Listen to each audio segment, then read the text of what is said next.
tent's set up. I think it'll be good as long as no squirrel decides to carry it off. About to head down to the creek. I got here a little bit later than I thought, and I started out panning down the kind of at the entrance to the Doc Rogers. Started panning in that area, didn't have much luck, so I came back up the creek to where I was panning in the first video, and I did some sample pans and I started finding a little bit of color. So as you can see over there, I'm using the Angus Mackirk production pan. So I'm running sample pans through the Garrett green pan, classifying to a 1/2 inch, and then just work it.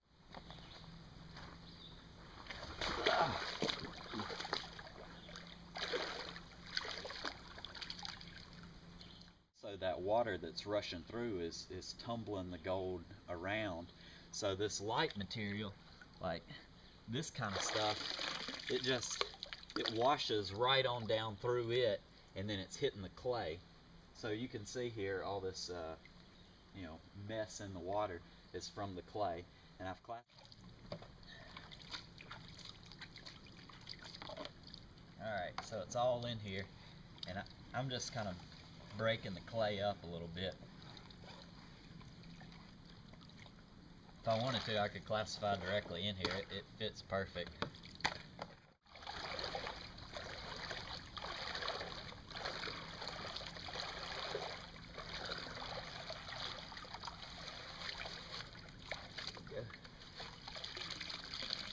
And that's what's left in the pan after I've run about 10 or 12 pans worth of material. I don't know if you can see that.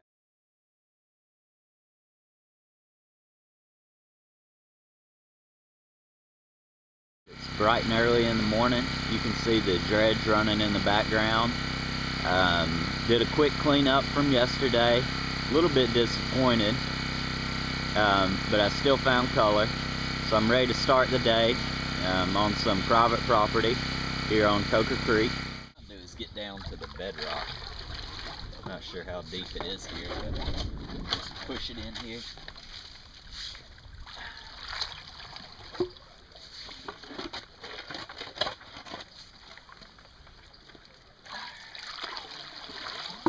So there's, I don't know, that was 5 or 6 suctions. You can see how many rocks won't go through the classifier. So those are pretty big rocks that's getting up. Some clay. See that clay?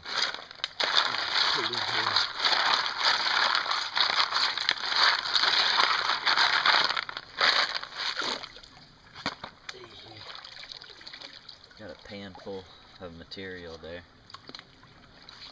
If this was didn't have so much clay in it, it would have probably filled it up and have it overflowing already. Take that. Here's how I'm using this pan. So you can just dump all that in there.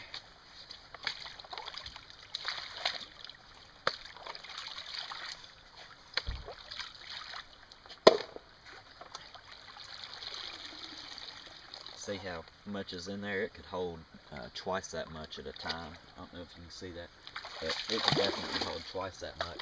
And after using this about a whole day now, or half a day, here's what I like to do. Fill it up with material up to this rim. Shake it around to start with, and that'll help settle any of the gold and black sands down. And then what I'm doing is just working it back and forth. So get it up under the water, and I'm not doing anything too drastic with it. And what it's doing is it's just cake full. This pan's extremely heavy now that I have it full of black sand. But really I'm just working it underwater, so it's not a whole lot of stress to you.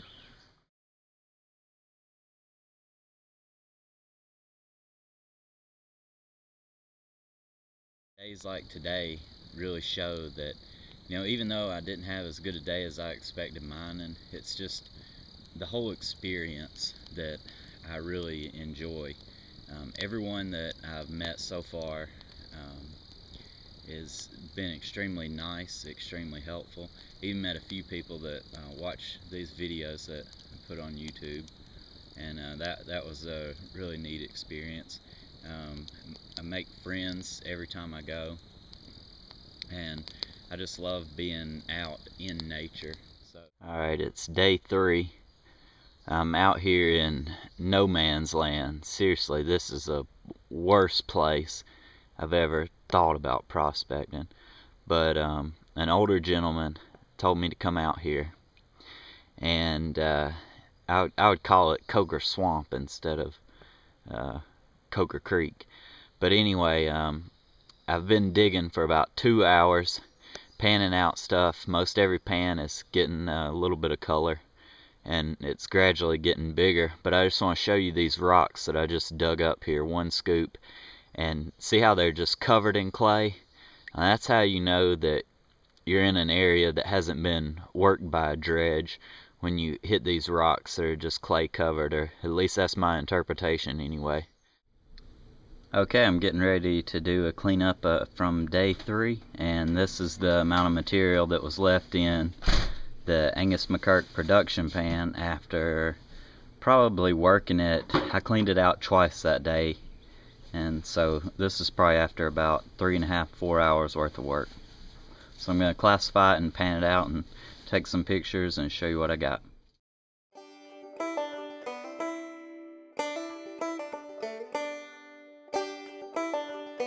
You can see any of this, but there's a bullet and what looks like maybe a little ruby. I'll take a picture of that and show it. And then this is my final cleanup from trip number 3.